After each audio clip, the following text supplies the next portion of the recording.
আসসালামু আলাইকুম, স্বাগত জানাচ্ছি আরটিভি রাতের সংবাদে। পুরো সময় আপনাদের সঙ্গে আছি আমি ফাহমিদা সালাম। শুরুতেই জানিয়ে দিব মার্কেন্টাইল ব্যাংক সংবাদ শিরোনাম।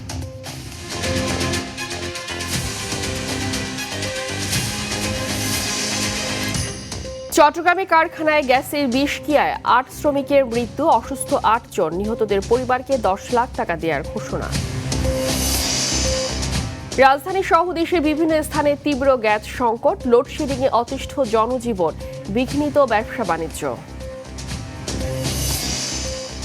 জাতীয় পরিচয়পত্র সংশোধন নিয়ে ভোগান্তি চরমে, ওয়েবসাইটে অনেক ভোটারের তথ্য ভুল, নিষ্পত্তি চলছে জানালেন ইসি সচিব। এবং সীমান্তে দেড় যুগে বিএসএফের গুলিতে ৫ শতাধিক বাংলাদেশি মৃত্যু, ঢাকাকে নিতে হবে আরো শক্ত অবস্থান বলছেন বিশ্লেষকরা।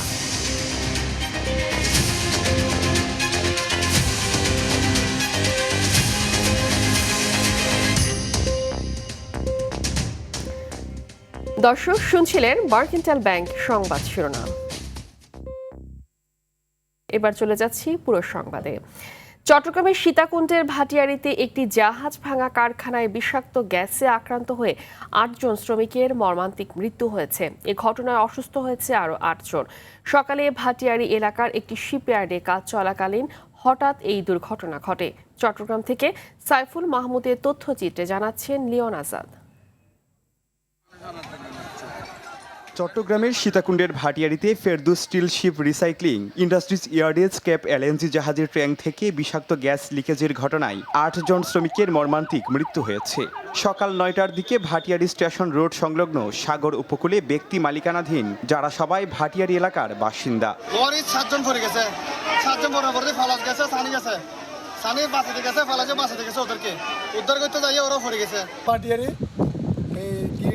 এলএনজি জাহাজ কাটার সময় গ্যাস লিক হয়ে এখানে অনেক শ্রমিক মৃত অবস্থায় পাওয়া গেছে। এখান থেকে উদ্ধার করে এনে অ্যাম্বুলেন্সে তোলা পর্যন্ত সকল কিছু এখানে করছে। আমার কথা হচ্ছে একটাই, এখানে ১০০০ কোটি টাকা খরচ করা হয় গিনিয়াটের জন্য, একটা অ্যাম্বুলেন্সের ব্যবস্থা করা হয় না। খবর পেয়ে কুমিরা ফায়ার সার্ভিস স্টেশন ও পুলিশ দ্রুত ঘটনাস্থলে পৌঁছে উদ্ধার কার্যক্রম শুরু করে। আহত শ্রমিকদের উদ্ধার করে চট্টগ্রাম মেডিকেল কলেজ হাসপাতালে নেওয়া হলে কর্তব্যরত চিকিৎসক ৫ জনকে মৃত ঘোষণা করেন। পরবর্তীতে চিকিৎসাধীন অবস্থায় আরও শ্রমিক মারা যাওয়ায় মোট নিহতের সংখ্যা বেড়ে দাঁড়িয়েছে ৮ জনে। লিঙ্কেজ থাকে বিষয়গুলো নিরাপত্তা তারা সঠিকভাবে নিরাপত্তা না দিয়ে থাকে বা কোনো নিরাপত্তার ব্যবস্থা না করে থাকে, আইনগত ব্যবস্থা পরে নেওয়া যাবে, তদন্ত করে বোঝা যাবে এটা আসলে। গ্যাস নির্গমনের কারণ এবং ইয়ার্ডের শ্রমিকদের নিরাপত্তা ব্যবস্থা যথাযথ ছিল না বলে জানান ফায়ার সার্ভিস। ক্লোরিন গ্যাস অথবা কার্বন মনোঅক্সাইড গ্যাস, যেটা আমরা অত্যন্ত মারাত্মক বিষাক্ত গ্যাস, ওরা যখন এটা কাজ করছিল তখন এই গ্যাস আক্রান্ত হয়ে এই দুর্ঘটনা ঘটছে। নিরাপত্তাহীন আর কত ঝরবে প্রাণ, সীতাকুণ্ডের এই নির্মম মৃত্যু দেখিয়ে দিল ইয়ার্ডগুলোতে তদারকির অভাব। কঠোর নজরদারি আর কার্যকর পদক্ষেপে বন্ধ হোক এমন প্রাণহানি। লিওন আজাদ, আরটিভি। চট্টগ্রামের সীতাকুণ্ডের জাহাজ ভাঙা কারখানায় বিষাক্ত গ্যাসে ৮ শ্রমিকের মর্মান্তিক মৃত্যুর ঘটনা দ্রুত তদন্ত করে ব্যবস্থা নেওয়ার কথা জানিয়েছেন অর্থমন্ত্রী আমির খসরু মাহমুদ চৌধুরী। দুপুরে জাহাজ ভাঙা কারখানা পরিদর্শন শেষে তিনি কথা জানান। এই সময় নিহতদের প্রত্যেক পরিবারকে ১০ লাখ টাকা করে অর্থ সহায়তা দিতে কারখানা কর্তৃপক্ষকে বলা হয়েছে বলেও জানান তিনি। আমরা একটা তদন্ত হতে যাচ্ছে, তদন্ত কমিটি হতে যাচ্ছে এবং তদন্ত কমিটির রিপোর্ট এর পরিপ্রেক্ষিতে ব্যবস্থা নেওয়া হবে, প্রয়োজনীয় যা যা করা তা করা হবে। দ্বিতীয় কথা হচ্ছে শিপব্রেকিং অ্যাসোসিয়েশন থেকে প্রত্যেক পরিবারকে ওরা ১০ লক্ষ টাকা করে, আমরা বলেছি ওদেরকে কম্পেনসেশনের কথা, ওরা ১০ লক্ষ টাকা করে প্রত্যেক ফ্যামিলিকে দেওয়া হচ্ছে। তো সরকারের পক্ষ থেকে আমরা কিছু দেব, সরকারের পক্ষ থেকেও। প্রয়াত সাবেক প্রধানমন্ত্রী এবং বিএনপি চেয়ারপারসন বেগম খালেদা জিয়ার জন্মদিন উপলক্ষে আগামীকাল রাজধানী সহ সারা দেশে দোয়া অনুষ্ঠানের আয়োজন করেছে বিএনপি। শুক্রবার রাজধানীর নয়াপল্টনে বিএনপির কার্যালয়ে দুপুরে সংবাদ সম্মেলন করে কথা জানান দলটির সিনিয়র যুগ্ম মহাসচিব রুহুল কবির রিজভী। তিনি জানান, বরাবরের মতো এবছরও গুলশানের কেন্দ্রীয় কার্যালয়ে বাদ আসর দোয়া হবে। এই সময় সরকারের ১৮০ দিনের কর্মসূচির বিষয়ে দল থেকে শিগগিরই জানানো হবে বলে জানান তিনি। তবে সরকার বিগত ১৮০ দিনে যতটুকু কাজ করেছে, আগামী ৬ মাসে কাজের গতি আরও ত্বরান্বিত হবে বলে জানান রিজভী। আগামীকাল ঢাকা সহ সারা দেশে দলীয় কার্যালয়গুলোতে দোয়া অনুষ্ঠিত হবে। নয়াপল্টনের কেন্দ্রীয় কার্যালয়ে সকাল 11টায় দোয়া অনুষ্ঠানটি হবে। এইভাবে সারা দেশের সকল দলীয় কার্যালয়ে বাংলাদেশ জাতীয়তাবাদী দল দোয়া অনুষ্ঠান পরিচালনা করবে। রাজধানীতে গ্যাস সংকটের তীব্রতা আরও বেড়েছে। উৎস থেকে সরবরাহ কমে যাওয়ায় গ্যাসের চাপ নেমে গেছে সর্বনিম্ন পর্যায়ে। এতে সবচেয়ে বেশি ভোগান্তিতে পড়েছেন সিএনজি চালিত যানবাহন সহ ভাড়ায় চালিত চালকরা। গ্যাস সংকটে তাদের জীবনযাত্রায় পড়েছে ব্যাপক প্রভাব। বিপুল দেব রায়ের রিপোর্ট, জানাচ্ছেন দীপ্ত চন্দ্রপাল। এভাবেই অলস সময় ও খোশ গল্প করে সময় পার করছেন সিএনজি ফিলিং স্টেশনে গ্যাসের অপেক্ষায় থাকা যানবাহনের চালকরা। রাজধানীর অধিকাংশ ফিলিং স্টেশনের দৃশ্য এটি। ভোরের আলো ফোটার আগ থেকে গ্যাসের জন্য দীর্ঘ সময় অপেক্ষায় রয়েছেন তারা। 4-5 ঘন্টা অপেক্ষার পরও মিলছে না কাঙ্ক্ষিত গ্যাস। আবার অনেক ফিলিং স্টেশনে ঝুলছে গ্যাস নেই সাইনবোর্ড, কোথাও আবার সীমিত পরিমাণে গ্যাস সরবরাহ করা হচ্ছে। আগে আসলে তেল যে দাম বাড়াইছে তেল ঠিক হয়ে গেছে, এখন গ্যাসে আবার যদি দাম বাড়ায় গ্যাসও ঠিক হয়ে যাবে। এটা একটা শয়তানি করতেছে, অন্য কিছু না। মানে গ্যাস গেলে কই, গ্যাস পাইছি 203 টাকার, কই গেলে চলবো আমাগরে। চালকরা বলছেন গ্যাস সংকটে তাদের জীবনযাত্রায় ব্যাপক প্রভাব পড়েছে। 5 ঘন্টা 6 ঘন্টা আমাদের গ্যাস লওয়া লাগে ভাই, তো আমরা কিভাবে চলবো? আমাদের তো সংসার আছে, মাহাজনের জমা আছে। এই যখন লাগাইছি 1 ঘন্টা থেকে বই রয়েছি, আবার এখানে এই যে গ্যাসের দাম 20, 30, 40, 50 টাকা, হাতে 1 চক্কর দিতে পারি না, গ্যাস শেষ হয়ে যাবে। গ্যাসের চাপ না থাকায় চাহিদা অনুযায়ী গ্যাস সরবরাহ করতে পারছেন না বলে জানান সিএনজি ফিলিং স্টেশনের দায়িত্বরত এই কর্মকর্তা। ভোগান্তি তো অনেকদিন ধরেই চলছে। দীর্ঘ লাইন অনেকক্ষণ অপেক্ষা করার পর আসে, কিন্তু আসার পরে ওনারা তুলনামূলকভাবে গ্যাসটা পাচ্ছে না। এদিকে গ্যাস সংকটের কারণে রাস্তায় কমে গেছে ভাড়ায় চালিত বিভিন্ন পরিবহন। এতে ভোগান্তিতে পড়েছে যাত্রীরা। দীপ্তচন্দ্র পাল, RTV, ঢাকা। এদিকে ঘন ঘন লোডশেডিং এর কারণে পটুয়াখালীর অন্যতম বৃহৎ মৎস্য বন্দর আলিপুর মহিপুরে দেখা দিয়েছে তীব্র বরফ সংকট। পর্যাপ্ত বরফ না পাওয়ায় সমুদ্রে যেতে পারছেন না মাছ ধরা ট্রলার। এদিকে বগুড়ার শেরপুর ও কুড়িগ্রামেও ভয়াবহ বিদ্যুৎ সংকটে অতিষ্ঠ হয়ে উঠেছে জনজীবন। এতে বিপাকে পড়েছেন শিক্ষার্থী, প্রবীণ ও রোগীরা। বিঘ্নিত হচ্ছে ব্যবসা বাণিজ্য। প্রতিনিধিদের রিপোর্ট, জানাচ্ছেন আবরার মাহি। পটুয়াখালীর কলাপাড়ার আলিপুর মহিপুর দক্ষিণাঞ্চলের অন্যতম ব্যস্ত মৎস্য বন্দর। প্রতিদিন এই বন্দর থেকে শত শত মাছ ধরা ট্রলার বঙ্গোপসাগরের উদ্দেশ্যে ছুটে যায়। তবে এবার চিত্রটা ভিন্ন। প্রস্তুতি থাকলেও পর্যাপ্ত বরফ না থাকায় ঘাটেই আটকে আছে এসব ট্রলার। সংশ্লিষ্টদের আশঙ্কা, সংকটের দ্রুত সমাধান না হলে এর প্রভাব পড়বে পুরো মৎস্য অর্থনীতিতে। সাগরে প্রচুর ইলিশ পড়তেছে, কিন্তু এই যে বিদ্যুতের সংকট, এই জন্য আমরা সাগরে বরফ পাচ্ছি না। বিদ্যুতের যে পরিমাণের সরবরাহ দরকার, আমাদের সেই পরিমাণে এখানে বিদ্যুৎটা দেওয়া হচ্ছে না। আমরা জেলেদেরকে বরফ দিতে পারি না, আমাদের অনেক ক্ষয়ক্ষতি হয় এবং কারেন্ট বিলও অনেক বেশি হয়। এদিকে বগুড়া শেরপুরে বিদ্যুতের এমন বিভ্রাট যেন নিত্যদিনের। বিশেষ করে রাতের বেলায় চরম দুর্ভোগে পড়ছে সাধারণ মানুষ। পড়াশোনাতে অনেক সমস্যা হয়, পড়ানোর সময় কারেন্ট থাকে না, সোলার লাইটের আলোতে বোঝা যায় না। তো আমাদের এখানে 1 ঘন্টা যদি বিদ্যুৎ থাকে 3 ঘন্টাই থাকে না। আমাদের ব্যবসা বাণিজ্য কোনো কিছুই হচ্ছে না এই কারেন্টের কারণে। কাস্টমার আসতে চায় না, আমদারে আসতে চায় না, তারা বসতে চায় না, বাতাসের সমস্যা, পানির সমস্যা। অন্যদিকে কুড়িগ্রামের বিভিন্ন এলাকায় ঘন ঘন লোডশেডিংয়ে দুর্বিষহ হয়ে উঠেছে জনজীবন। এতে চরম ভোগান্তির পাশাপাশি কৃষি, শিল্প, ব্যবসা বাণিজ্য ও শিক্ষা কার্যক্রমে নেতিবাচক প্রভাব পড়ছে।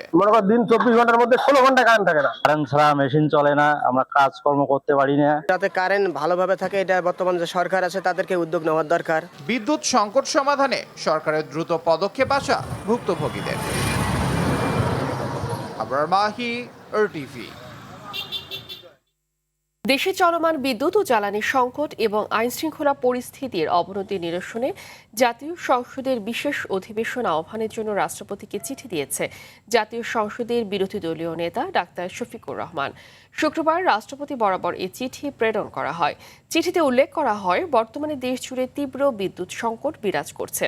অন্যদিকে নিত্য প্রয়োজনীয় দ্রব্যমূল্যের বৃদ্ধি পেয়েছে এবং সার্বিক আইনশৃঙ্খলা পরিস্থিতির চরম অবনতি ঘটেছে, যা জনগণকে এক চরম অনিশ্চয়তার মুখে ঠেলে দিচ্ছে। দেশের এই উদ্ভূত পরিস্থিতি মোকাবেলায় সংসদে অর্থবহ আলোচনা ও আশু সমাধান খোঁজা অত্যন্ত জরুরি বলেও চিঠিতে লেখা হয়।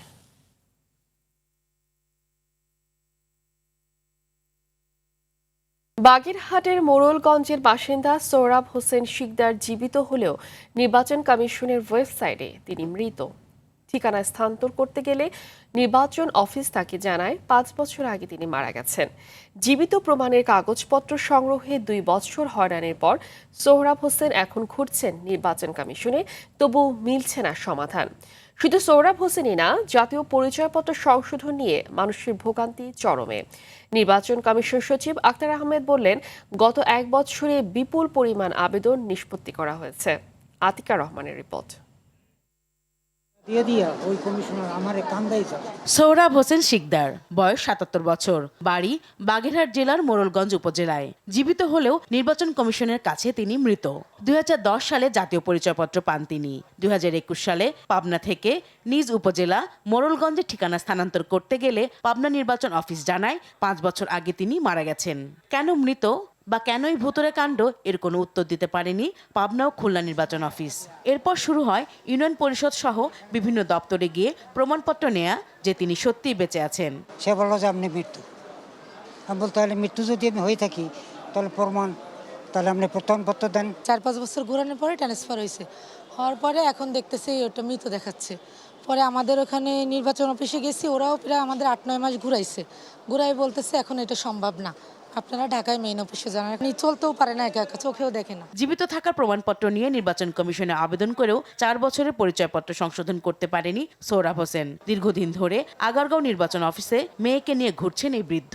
ওখানে মেলা যাচাই বাছাই হয়েছে, লাস্টে উনি মেলা টাইম আসা দিয়ে 10 বার ঘুরেছে আমার বাড়ি 3 মাইল দূর। মেম্বার চেয়ারম্যানের কাছে নিছি, তারা তো বলতেছে জীবিত, তারা লিখিত দিচ্ছে। ওখান থেকেও সরজমিনে তারা এসে যাচাই করে দেখছে যে কি সেই লোক না অন্য লোক, দেখছে না এই সেই লোক, অথচ তারা কিছু পারবে না। শুধু সোহরাব হোসেন নন, জাতীয় পরিচয়পত্র সংশোধন করতে গিয়ে হয়রানির শিকার হচ্ছেন নাগরিকরা। কারো আঙ্গুলের ছাপে মিল নেই, নামের বানান ভুল, ঠিকানা বা বয়স পরিবর্তন করতে চাইলেও সহজে মিলে না সমাধান। এ নিয়ে চরম ক্ষোভ প্রকাশ করলেন ভুক্তভোগীরা। কতারতে আমি ভোটার হয়েছি, এখনো পাই না, অনলাইনে হয় নাই। এখন আমার বাচ্চা ভর্তি করব, আমার নামও ভুল করে রাখছে। ভোটার হচ্ছে বরিশাল বিভাগ, অর্থাৎ পটুয়াখালী জেলা। আর এই সমস্যা ভুগতেছি দীর্ঘ 5-6 বছরের বেশি হচ্ছে। প্রতিবার আবেদন করে বাতিল করে দেয়। আমি ডকুমেন্ট যতগুলো আছে দেওয়ার অতগুলো প্রত্যেকটা ডকুমেন্ট ওখানে কি করছি, সাবমিট করছি, কিন্তু তারপরও এটা বাতিল করে দেয়। নির্বাচন কমিশন সচিব বললেন, গত 1 বছরে এনআইডি সংশোধন কাজে গতি এসেছে। আবেদন দ্রুত নিষ্পত্তি করতে ব্যবস্থা নেওয়া হয়েছে। একজন ভোটারকে মৃত বলা হচ্ছে কেন, ডেড ভোটার বলা হচ্ছে কেন, এই তথ্যটা কে দিচ্ছেন? তার নিকটাত্মীয় দিচ্ছেন।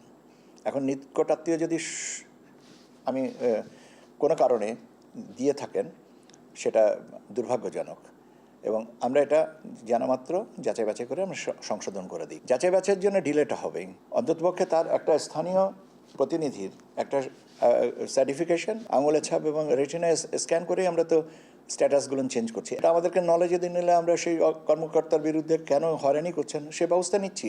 নামের বানান বা সার্টিফিকেট অনুযায়ী বয়স সংশোধন উপজেলা নির্বাচন কার্যালয়ে নিষ্পত্তি করার নির্দেশনা দেওয়া হয়েছে বলে জানালেন সচিব। আতিকা রহমান, RTV, ঢাকা। 4100 কিলোমিটারেরও বেশি দীর্ঘ বাংলাদেশ ভারত সীমান্ত, দুপাশে কোটি মানুষের বসবাস, অথচ সেই সীমান্তই বারবার হয়ে উঠছে মৃত্যুর রেখা। পরিসংখ্যান বলছে 1.5 যুগে সীমান্তের ওপার থেকে বিএসএফের গুলিতে একে একে পড়েছে 5 শতাধিক লাশ। বিশ্লেষকরা বলছেন, এই প্রাণহানি থামাতে বাংলাদেশকে নিতে হবে আরও শক্ত অবস্থান, আর ভারতের প্রতি পরামর্শ প্রাণঘাতী আচরণ থেকে সরে আসার। শাকিলা করিমের রিপোর্ট।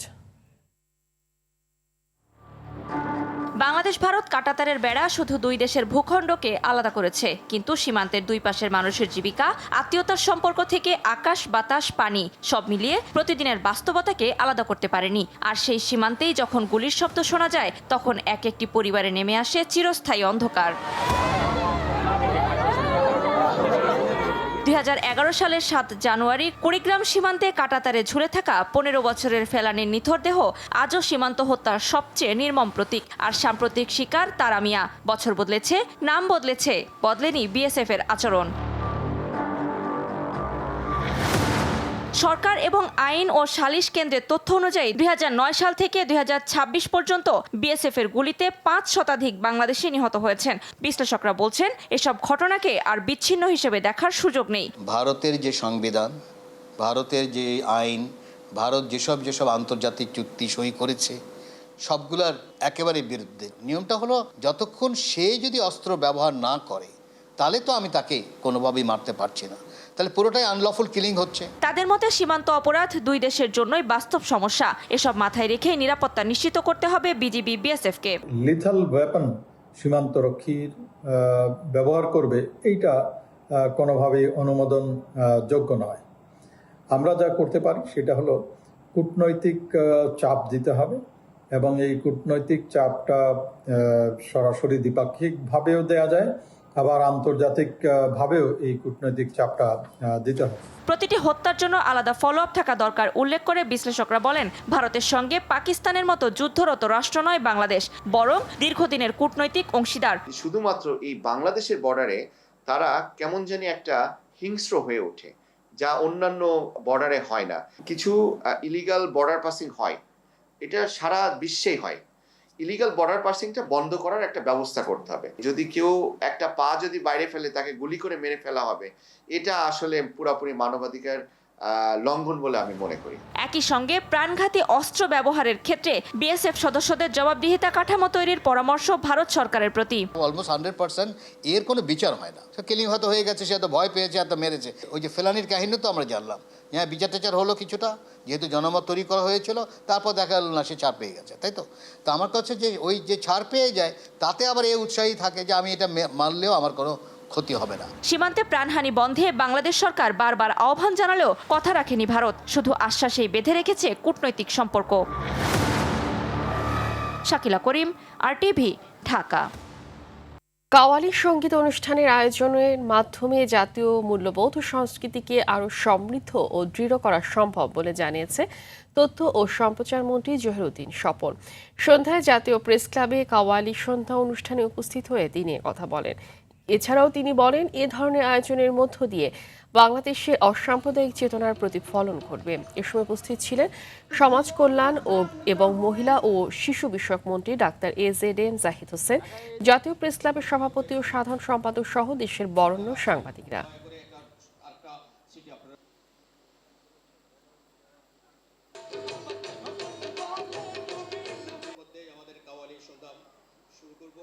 এবং প্রেস ক্লাবের এই কাওয়ালি সন্ধ্যা, বাউল সন্ধ্যার সংমিশ্রণের মধ্য দিয়ে বর্তমান প্রেস ক্লাবের নেতৃত্ব আমাদের দেশের একটা জাতীয় মূল্যবোধ, চিন্তা এবং সংস্কৃতির যে সংহতিকে ধারণ করে তার একটা বড় প্রমাণ।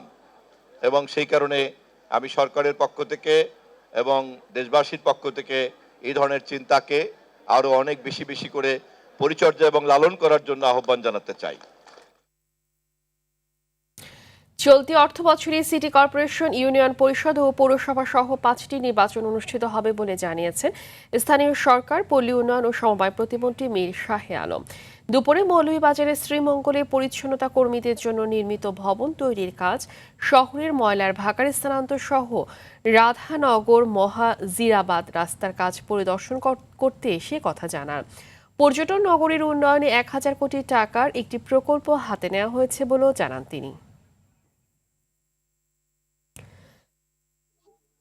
এই অর্থ বছরে স্থানীয় সরকারের যে 5টি নির্বাচন, সিটি কর্পোরেশন, উপজেলা, জেলা পরিষদ, পৌরসভা, ইউনিয়ন পরিষদ, 5টি নির্বাচনে আমরা সম্পন্ন করব এবং এইগুলি নির্বাচন সম্পন্ন করবার জন্য আমাদের প্রায় 5.5 থেকে 6,000 কোটি টাকার প্রয়োজন হবে। এবং বাজেটে এই বিগত পার্লামেন্টে যে 26-27 অর্থ বছরে যে বাজেটটি অনুমোদন হয়েছে সেই বাজেটের মধ্যে এই অর্থ সংকুলান করা আছে। সরকার গণহত্যাকারী শেখ হাসিনার দিল্লির প্রেস ব্রিফিংয়ে জবাবদিহিতা নিশ্চিত করতে না পারলে প্রধানমন্ত্রীর ভারত সফর জনগণ মেনে নেবে না বলে হুঁশিয়ারি দিয়েছেন জাতীয় নাগরিক কমিটির আহ্বায়ক নাহিদ ইসলাম। বিকেলে রাজধানীর যাত্রাবাড়িতে এক গণসমাবেশে তিনি বলেন, সরকারের অপরিকল্পনা, নজিরবিহীন লুটপাট ও দুর্নীতির কারণে তীব্র জ্বালানি সংকট সৃষ্টি হয়েছে।